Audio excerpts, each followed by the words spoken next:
이 시간이 되게 하여 주시옵소서. 찬양으로 하나님께 영광을 돌리는 생명수 성가대 축복하시고 이 생명수 성가대를 통하여 주라교회가 발전되고 하나님 영광 받아 주시옵기를 원합니다. 아멘. 이 시간 우리 모두에게 말씀을 통하여 어버이의 사랑을 다시 한번 깨닫는 시간 되게 하여 주시옵소서. 예수 그리스도 이름으로 기도합니다. 아멘. 할렐루야. 아멘. 네, 감사합니다. 오늘은요 어버이 주일을 여전히 우리가 하루에 한 번씩 맞이하는 주일 예배를 드립니다. 근데 자 오늘 우리 교회는 보니까 전부 다 어버이예요. 어버이. 어버이입니다. 전부 다 연세가 다 많으신 분이고 생전에 계시는 부모님이 계실 것이고 또 이미 돌아가신 부모님이 더 많으실 줄 믿습니다. 그러나 여전히 하나님께서 이 어버이의 사랑에 대해서 성경 말씀에 기록이 되었기 때문에 오늘 우리는 다시 한번 어버이의 사랑을 한번 생각하면 은혜를 받으면 좋겠습니다. 그런데 진정한 어버이는 누구냐? 하늘에 계신 아버지입니다. 예. 근데 그 아버지께서 우리에게 부모님을 주시고 또 그 부모님은 우리를 양육시키고 우리는 또 그 부모 하나님 아버지로부터 사랑과 또 그 다음에 그 부모님의 사랑을 우리는 이 시간을 통하여 다시 한번 알게 되는데요. 은혜를 받고자 합니다. 근데 자 하나님 아버지는 우리를 보내시고 또 우리의 자녀는 하나님께서 우리에게 맡겨주셨습니다. 이것을 우리는 잘 오늘 말씀을 통하여 깨달으시고 알아야 합니다. 그래서 오늘은 어버이 주일입니다. 근데 우리의 부모님은 이 땅에서 하늘에 계신 우리 아버지를 대신합니다. 그리고 다시 말해서 우리의 부모님은 우리를 창조하신 하늘에 계신 우리 아버지로부터 양육을 부탁받은 분들입니다. 그래서 이 자녀는 내 자녀가 아니다. 이렇게 하나님 아버지 자녀. 그래서 할아버지, 아버지, 엄마도 아버지, 아들도 아버지, 손주도 아버지, 다 아버지야. 어떤 분이 자기 마누라가 교회 와서 날마다 하나님 아버지 하니까 어느 날 교회 가자도 안 갔잖아요. 그래가지고 이제 사업이 쫄딱 망해가지고 마음 잡을 길이 없어가지고 의지할 길이 없어서 교회 왔어요. 교회 와가지고 장인어른 하더래요. 장인어른 나 좀 살려주세요. 왜 장인어른 했겠어요? 예, 자기 부인이 아버지 하니까는 자기한테는 장인어른 생각하고 장인어른 나 좀 살려주세요. 나 좀 살려주세요 하고 그들이 장인어른으로 붙들은 그분이 하나님의 은총을 받아서 큰 축복을 받아서 대기업을 이루고 수석장로가 됐다는 그런 얘기가 있습니다. 그래서 자, 그 부모님을 통하여 오늘 우리는 하늘에 계신 우리 아버지의 어떠하심을 오늘 깨달아 다시 한번 알 수가 있습니다. 그래서 우리는 이 뜻깊은 어버이 주일에 부모님의 사랑이 얼마나 크고 깊고 놀라운지를 이 시간을 통하여 다시 한번 우리는 깨달아 알아야 합니다. 자, 다른 부모보다 그 어떤 값나가는 선물보다 그 무엇보다 그 어떤 값나가는 선물보다 우리가 부모님의 마음을 알고 그분들의 애틋하고 지극한 정성 우리를 향한 한결같은 사랑을 알아주는 것은 참으로 그분들이 원하시는 바입니다. 무엇보다도 선물보다 마음이라는 것입니다. 또한 자녀된 우리는 그분들의 은혜의 10분의 1, 100분의 1도 보답할 수 없다 해도 그분들의 마음, 그분들의 사랑이 어떠해야 하는지를 또 우리는 알아야 합니다. 거기서부터 효도가 시작되는 것이기 때문입니다. 그래서 이 효도는 진정한 마음이라는 것입니다. 어떤 선물보다 마음입니다. 마음을 전달하는 것이 어떤 큰 선물보다 더 크다는 것입니다. 사람들은요, 어버이의 사랑을 하늘보다 높고 바다보다 깊다고 늘 노래하며 말하고 있습니다. 그 어버이의 사랑 앞에서 우리가 서면은, 그 사랑 앞에 서면은 우리는 한없이 작아집니다. 왜 작아집니까? 그만큼 받은 은혜에 우리는 보답해 드리지 못하고 있다는 것을 우리는, 그렇기 때문에 우리는 작아진다는 것입니다. 또한 그분에게 갚아도 갚을 수 없는 크나큰 은혜와 어버이의 사랑임을 잘 알고 있다는 것입니다. 알아요, 우리가. 모르는 게 아니에요. 알면서 실천하지 못한다는 것입니다. 오늘 말씀은요, 물론 하나님께서 잃어버린 백성을, 당신의 자녀들을 얼마나 간절하게 기다리는지, 그를 한결같이 사랑하는지를 오늘 이 말씀을 통하여 일깨워 주는 말씀입니다. 오늘 본문의 말씀은. 그러나 이는 동시에 우리가 쉽사리 잊고 사는 우리 부모님의 크신 사랑과 은혜를 우리로 깨닫게 하는 데에서 이 좋은 말씀이 우리에게 전달해 주십니다. 이는 본문에 우리 부모님의 사랑과 은혜가 잘 반영되어 있기 때문입니다. 오늘 본문 여러분들 다 읽으셨죠?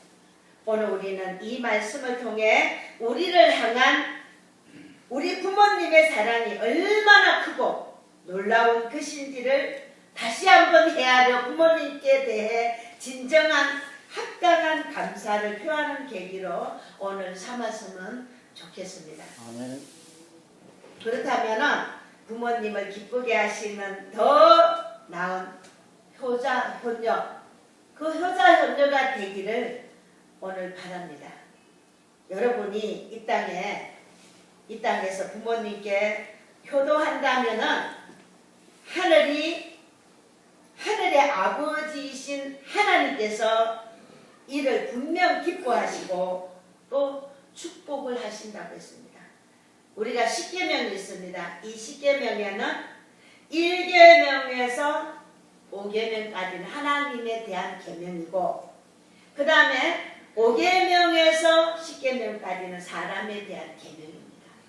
근데 1계명에 하나님에 대한 계명은 첫째, 하나님을 사랑하라 했습니다. 그 어떤 누구보다도, 어떤 것들보다도 하나님을 사랑하라 했습니다. 근데 사람에 대한 5계명에서 10계명까지 첫 계명이 부모를 사랑하라 했습니다. 땅에서 하늘에서는 하나님을 사랑하고 땅에서는 부모를 사랑하라 했습니다. 그러면 지금부터 아버지의 사랑이 어떤 사랑인지, 어버이의 사랑이 어떤 사랑인지를 오늘 본문을 통해서 다시 한번 살펴보겠습니다.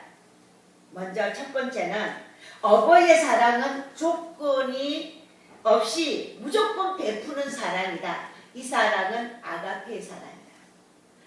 누구나 우리는 사랑을 주고받습니다. 그러나 어버이의 사랑은 조건이 없다.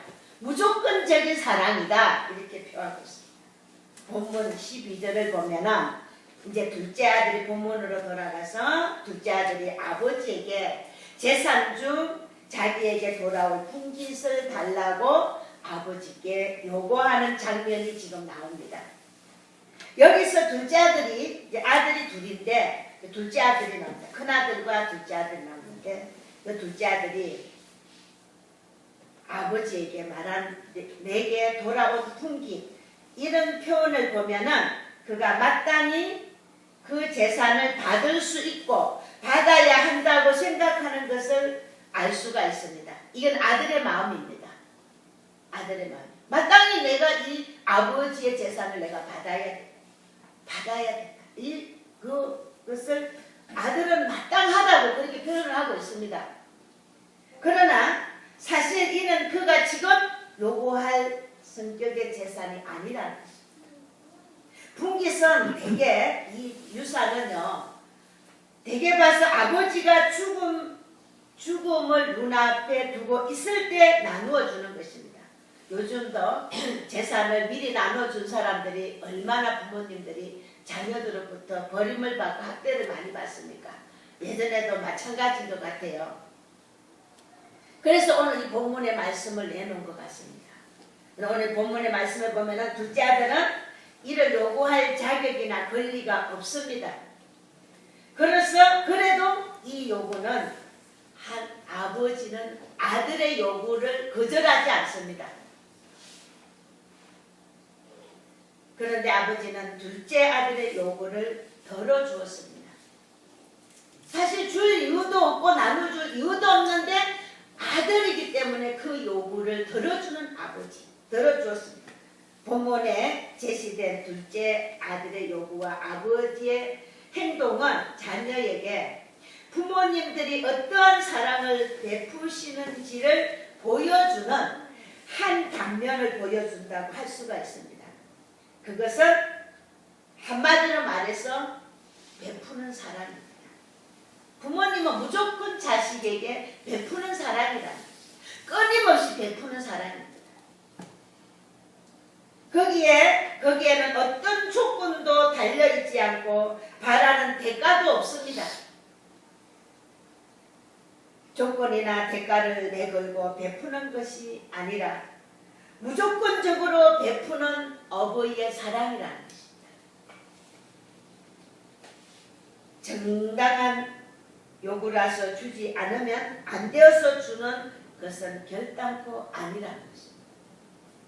우리는 부모님들이 우리에게 어릴 때부터 베푼 사랑을 다시 한번 헤아려 본다면은, 자, 어머니께서 우리를 낳기 위해서 10달을 뱃속에 넣고 참고 인내하고 해산의 고통을 감내하신 것, 그리고 우리를 먹이시고 또 길러시는 일, 그것을 위해 손발이 닳도록 고생하신 것을 우리는 잘 알고 있습니다. 우리를 또 기르시고 최고 좋은 것을 베풀려고 노력하는 그 어머니, 그것도 우리는 또 잘 알고 있습니다. 그리고 또 제일 좋은 것을 입히고 먹이기 위해서 수고하고 모든 것을 헤아려 본다면 거기에는 부모님의 사랑은 조건이 없다는 것입니다. 그냥 무조건 주는 거예요. 단지 우리를 사랑하셔서 우리가 당신의 자녀이기에 그 모든 것을 베푸시고 그 모든 것을 공급하시고 그 모든 고통과 수고를 다 참으신 것입니다. 우리는 이 큰 사랑을 헤아려야 알아야 한다는 것입니다. 알아야 합니다. 오늘 우리들도 지금 노년에 계신 부모님을 동양하고 그 사랑에 보답하려는 태도를 보여주는 것을 하나님은 우리들로 통해서 원하시고 계신다는 것입니다. 요일 4장 10절 말씀에 보면은 사랑은 여기 있으니 우리가 하나님을 사랑하신 것이 아니요 하나님이 우리를 사랑하사 우리를 속하기 위하여 화목 제물로 그 아들을 보내셨습니다. 그랬습니다. 어버이의 사랑과 하나님의 사랑을 오늘 이 말씀을 통해 동일하게 표현을 하고 있습니다. 두 번째로는요, 어버이의 사랑은 끊을 수 없는 사랑이라 그랬습니다. 본문 13절을 보면은 둘째 아들이 아버지를 떠나 먼 나라에 지금 갔다고 지적합니다. 이 13절 말씀에 13절 후반부와 14절은 그가 아버지의 재산을 낭비하다가 결국 다 없애버리고 이 지적이 나옵니다. 아버지 재산을 가지고 나갔는데 얼마 안 가서 다 없애버리고 낭비해버렸대. 허랑방탕했다 그랬어요. 15절 이하 17절을 그가 그 말씀을 보면 얼마나 비참한 형편에 처하였는지를 제시하고 있습니다.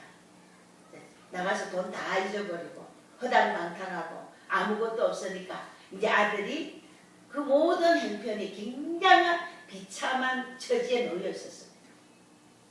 그것은 그가 해상했던 그 집에 품꾼조차 양식이 부족했고 자기 아버지의 풍성함과는 전적으로 대조되는 상황이었다 그랬습니다. 고생하다가 보니까 아이고 우리 아버지는 집에 가면은 풍부하고 종들도 많고 배불리 밥을 먹을 수 있는데 나는 왜 이렇게 여기서 이렇게 죽을 고비를 당하고 배고프고 고생을 하고 있느냐 이런 말입니다. 20절을 보면은 그가 그러한 행편 속에서도 아버지께 돌아왔다 그랬습니다. 20절 중반부를 보면은 아직도 거리가 먼데 라는 표현이 나옵니다. 돌아왔는데 아직도 거리가 멀다 이랬습니다. 그런데 이는 물론 공간적인 의미에도 있지만 아버지와 아들의 사이가 현실적으로 볼 때 결코 가까울 수 없는 상황을 함축적으로 나타낸 것이라 할 수가 있습니다. 근데 공간적으로도 상황이나 형편적으로도 아들은 아버지께 가까이 갈 수 없을 것 같은 현실입니다. 여기는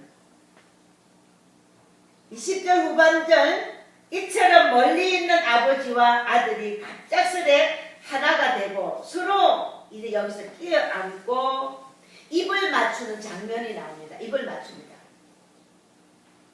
20절 글을 보고 아버지는 어떻게 했습니까? 척은히 달려가 라는 표현이 그 해답을 제공해 줍니다. 척은히 여겼다. 그래서 아들한테 달려갔다. 그 해답이 바로 아버지께 해답을 줍니다. 이 바로 무엇입니까? 사랑입니다. 사랑. 어버이와 자식 간의 사랑이라는 것입니다. 여러분 어떻게 생각하세요? 여러분의 자식이 나가서 돈 다 버리고 방탕하고 아버지 근심을 주는 니 나가더니 어떻게 꼴 좋구나. 꼴 좋네. 내 재산 다 뺏어가더니 결단코 이 꼴로 이 모양으로 내 앞에 나타났더냐 할 수가 있습니다. 그런데 성경은 하나님의 이 말씀을 제시하는 것 결단코 그게 아니라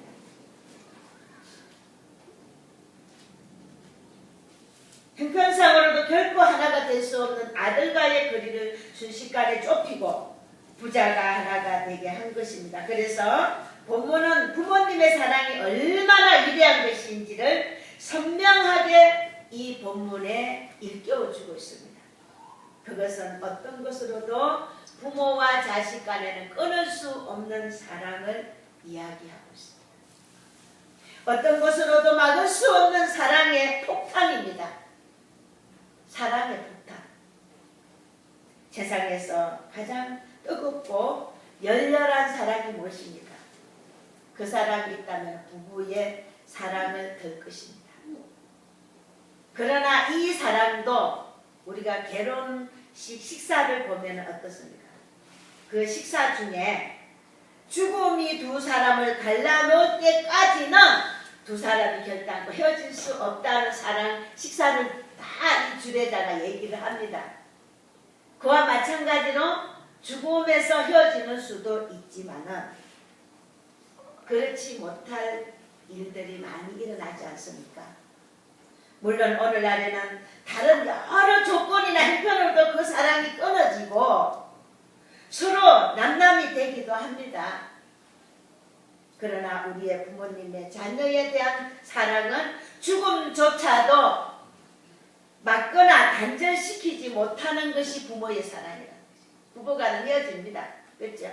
헤어질 수도 있고 죽음에서 끝날 수도 있지만은 자 자녀가 죽으면은 부모님은 어디에다가 묻는다 했습니까? 예, 자녀가 죽으면은 부모님은 가슴에다가 묻는다 했습니다.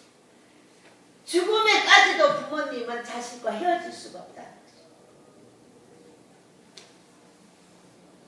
그 다음에 부모님이 죽음의 자리에 세상을 이별할 때도 부모는 자기 죽음에 대해서 생각하죠. 누구를 생각? 죽어가면 살아가면서 생명이 끊어져 가면서도 누구를 생각해? 자식 걱정합니다. 아이고 저 어린 자식 두고 내가 어떻게 눈을 감느냐, 저 자식들 어떻게 하냐, 잘 살아다오. 그저 죽음 생명의 숨이 끊어지는 날까지도 자식 걱정하는 것이 바로 부모님. 오늘 어버이 주인, 오늘 우리는 우리 부모님을 어떠한 상황이나 조건, 형편 따라 부모님을 섬기지 말아야 한다는 것입니다. 조건이나 형편에 따라서 우리는 부모님을 섬기지 말아라고 주님은 말씀하고 있습니다. 부모님들의 사랑은 상황이나 형편, 조건에 결코 구애하거나 그로 인해 중단된 적이 없다는 것입니다. 에레미야 31장 3절에 하나님의 사랑의 표현이 잘 말씀하고 있습니다. 옛적에 여호와께서 나에게 나타나사 내가 영원한 사랑으로 너를 사랑하기에 인자함으로 너를 이끌었다 하였노라. 세 번째로는 어버이의 사랑은 기뻐하는 사랑입니다. 기뻐하는 사랑. 본문 20절을 보면은 멀리 동구밭길에서 눈을 떼지 못하는 아버지, 밤마다 문 열어놓고 나간 자식 돌아오기를 기다렸던 아버지의 눈에 어느 날 사랑하는 아들의 모습이 나타났습니다. 아버지는 고개 숙이고 힘없이 걸어오는 아들을 보고 조금도 지체하지 않고 아들에게 달려갔습니다. 그리고 내 사랑한 아들아 라고 소리치며 그 목을 안고 입을 맞춥니다. 아들은 아버지를 보는 것이 얼마나 부끄럽고 죄송스러운지 모르나 그처럼 추한 모습으로 돌아온 그 아들을 아버지에게는 세상 무엇과도 바꿀 수 없는 보배와 같았다는 사실입니다. 아들은요, 자신을 보니까 얼마나 부끄럽겠습니까? 추한 모습으로, 망한 모습으로, 보잘것없는 모습으로 아버지에게 나타났을 때 그 아버지는 그 모습이 하나도 안 보이는 거예요. 그저 무엇과도 바꿀 수 없는 내 아들. 부끄러움도 없습니다. 그 모습으로 돌아온 아들을 얼른 가서 끌어안고 입을 맞춘다는 것입니다. 세상 무엇과도 바꿀 수 없는 보배와도 같습니다. 감격이요 기쁨이었던 것이요. 이어지는 21절에는 이들은 자기의 부끄러운 모습만 보고 면목이 없어 하며 아들을 감격도 없다고 하며 앞서 아버지를 만나기 전 아들은 무슨 마음을 먹었어요? 너무 고통스러우니까 무슨 마음을 먹었어? 그 19절 보면은 내가 아버지 집으로 돌아가서 품꾼 하나로 아들로서는 내가 부끄럽고 아들로서는 자격이 없으니까 품꾼으로 하나로 가서 일이나 하고 밥이나 얻어보자. 나는 이 재산을 다 잊어버리고 이제 아버지께 돌아갈 면목이 없으니까 품꾼의 하나로서 쓰임 받기를 원하고 아들은 아버지에게 나타났습니다. 앞서 아버지를 만나기 전에 마음 먹은 대로 나를 품꾼의 하나로 써주소서라고 말을 하려고 아들은 했을 것입니다. 그런데 21절에는 이 표현이 없습니다. 아버지를 딱 만났을 때 아버지 나를 품꾼으로 써주세요 하는 그 말씀이 없다는 것입니다. 왜 그럴까요? 그가 마음이 바뀌어 이 말을 하지 않았던 것은 아닙니다. 아버지를 보니까 마음이 탁 바뀌어가지고 그 말을 안 했던 것은 아니고 그는 이 말을 하려 했을 것입니다. 그러나 그가 이 말을 하기도 전에 아버지가 그 입을 막았을 것이라는 것입니다. 무슨 소리냐? 너는 이전에도 내 아들이고 지금도 내 아들이고 앞으로도 영원히 내 아들이라. 아버지는 그에게 제일 좋은 옷을 입히고 또 손에 그의 아들을 입증하는 손에 가라지를 끼워줬습니다. 아들만 신는 또 그 신발을 신겨주었습니다.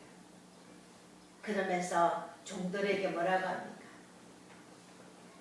살찐 송아지를 잡고 잔치를 벌려 절기자고 맹합니다. 아버지는 아들을 억지로 받은 것이 아니라 억지로 사랑하는 것이 아니라는 것입니다. 기쁨으로 행복으로 사랑한 것입니다. 그 아들을 보는 순간에 죽었던 내 아들이 다시 돌아왔고 너무너무 진실한 기쁨으로 사랑했다는 것입니다. 그 속에는 가식이 없습니다. 진실한 사랑이었다는 것입니다. 이 사랑이 진실한 사랑이요. 우리는 보통 누구를 사랑합니다. 사랑해요. 사랑합니다. 입술로만 사랑하는 것이 입술 내표를 마지못해서 사랑하는 이 말이 얼마나 많습니까? 그러나 아버지는 그 속 깊은 속에서 진실로 그 아들을 사랑했다는 것입니다. 우리가 제 아무리 약하고 나약했어도 그런 우리를 보고 미소 지으시며 그런 우리를 보고 그 모든 고생이나 어려움까지도 행복한 것으로 여기시는 것이 바로 부모님이시라는 것입니다. 그러한 부모님들께 우리 또한 기쁨으로 감사함으로 행복함으로 사랑을 표할 수 있어야 한다는 것입니다. 억지가 아니요, 의무가 아니요, 그분들께서 우리의 어떤 애문이 아니요 우리가 당신들의 자녀임을 인하여 기뻐하신 것처럼 우리들 역시도 어떤 조건이나 이유가 아니라 그분들이 우리 부모님이심을 인하여 그분을 기뻐해야 한다. 기뻐해요. 부모님도 무조건 기뻐해요. 하나님 기뻐하라는 것입니다. 기쁨으로 사랑하라는 것입니다. 우리는 그분들께 미소를 드리고 우리가 그분들을 대하여 미소를 보내는 그것이야말로 세상의 효도임을 잊지 말아야 한다는 것입니다. 얼굴에 미소가 없고 웃음이 없고 그 부모에게 마음을 주지 못하는 우리가 돈 몇 푼 던져주면은 효도 다 하는 건 줄 알고 오지도 가지도 않고 요즘은 뭐가 좋아?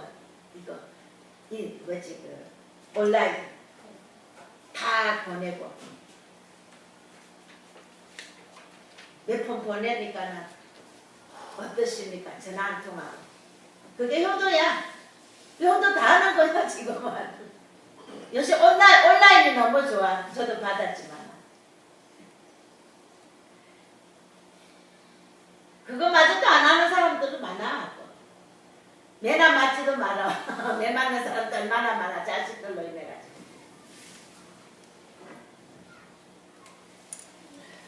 근데 하나님은 뭐냐? 마음이랬어요. 마음. 진정한 마음. 기쁨. 어머니께 미소를 하는 줄 아는 거지. 누가복음 15장 6절에 와서 이런 말씀하셨습니다. 그 법과 이웃을 불러 모으고 말하되 나와 함께 절기자 나의 이런 양을 찾았노라. 자식을 보면 너무 기뻐. 예수님도 이와 같은 표현을 우리에게 했습니다. 끝으로 오늘 말씀을 통해서 우리는 우리 부모님께서 얼마나 우리를 사랑하시는지를 헤아려 보라는 말씀입니다. 우리가 이에 대해 한 가지 알아야 할 것은 당자의 아버지가 우리 아들을 조건 없이 사랑하고 끊임없이 사랑하고 기쁨으로 사랑한 그것에 대하여 생각할 것은 24절입니다. 24절 한번 읽어보겠습니다. 마지막으로 자, 한 목소리 한번 읽어봅시다. 시작. 이 아들을 조사가 다시 살았으며 내가 이러다가 다시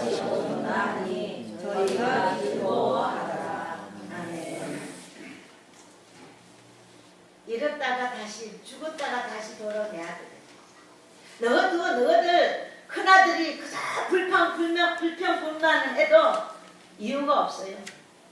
시끄럽다. 조용히 해. 죽었다가 살아 내 아들이야. 누가 뭐래도 내 아들이야. 지금도 내 아들, 후에도 내 아들, 영원히 내 아들이다. 우리 하나님 아버지가 여러분들에게 오늘도 그런 말씀을 하고 있습니다. 누가 뭐라든지 간에 오늘 주라교의 모든 성도들, 하나님은 지금도 미래도 영원히 내 아들이다. 아멘. 하나님께서는 우리의 허물을 절대 보시지 않습니다. 그래서 그 아들을 이 땅에 보내셨습니다.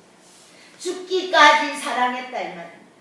그러니 내가 너희들을 사랑한 것 같이 너희 역시 너희 부모들에게 사랑해라. 사랑의 표현을 하라. 오늘 그래서 이 누가복음 말씀 제가 말씀을 한번 생각해봤습니다. 이 내 아들은 죽었다가 다시 살아났다. 잃었다가 다시 살아났다. 아버지가 아들이 떠났을 때 어떠한 심정이었을까요? 아마 살아도 살 것이 아니었을 것입니다. 살아도 살기는 살지만 풍부했지만은 노심초사 밤낮 주야로 아들 걱정만 했을 것입니다. 무엇을 채워도 채워지지 않을 심정이었을 것입니다. 그것은 그 아들이 자신에게 생명과도 존재했기 때문입니다. 그러나 이제 아들이 돌아왔습니다. 그것은 아들이 생명을 잃었다가 다시 산 것, 잃었다가 찾는 것이 아니라 아버지에게 아들은 생명과 같았기에 아버지는 그 모든 것을 헌신적으로 사랑했다는 사실입니다. 오늘 우리 부모님도 마찬가지입니다. 부모님들은 자식을 사랑하시되 목숨을 다해 모든 것을 다해 헌신적으로 사랑하시기 때문에 하나님께서는 부모님을 하나님 다음으로 사랑하라고 했습니다. 그렇게 하면은 하나님께서 약속을 해주셨는데 이 땅에서 오래 사는 축복을 주신다고 했습니다. 장수의 축복을 주신다고 했습니다. 길게 사는 축복을 주신다. 이 약속은 하나님의 약속이니까 우리 모두 믿으시기를 바랍니다. 믿고 순종하고 따르고 지키는 여러분과 제가 되기를 주의 이름으로 축원하면서 오늘 이 말씀을 마치겠습니다. 기도하겠습니다. 하나님 아버지, 부모님의 사랑은 기쁨이고 조건이 없다고 했습니다. 오늘도 우리는 누가복음 이 말씀을 우리 주님께서 우리에게 내놓으시고 비유로 말씀하셨고 또 이 부모님의 사랑을 다시 한번 깨닫게 해주셨습니다. 아버지 하나님 이 말씀을 듣고 우리는 흘러버리는 것이 아니라 이미나 떠나갔던 세상에 부모님, 존재하지 않는 부모님에 대해서도 다시 한번 우리는 그 부모님을 대신해서 하나님을 사랑할 수 있고 하나님을 더 가까이 하며 하나님을 섬기며 하나님의 법을 지키는 하나님의 귀한 자녀들 되게 하여 주시고 또 아버지여 생전에 계신 우리 부모님께 더 가까이 가며 미소를 짓고 사랑할 수 있도록 하나님 허락하여 주시옵기를 원합니다. 오늘도 내 하나님 이 말씀 가운데 다시 한번 깨닫는 저희들 되게 하여 주시옵소서. 예수 그리스도 이름으로 기도합니다.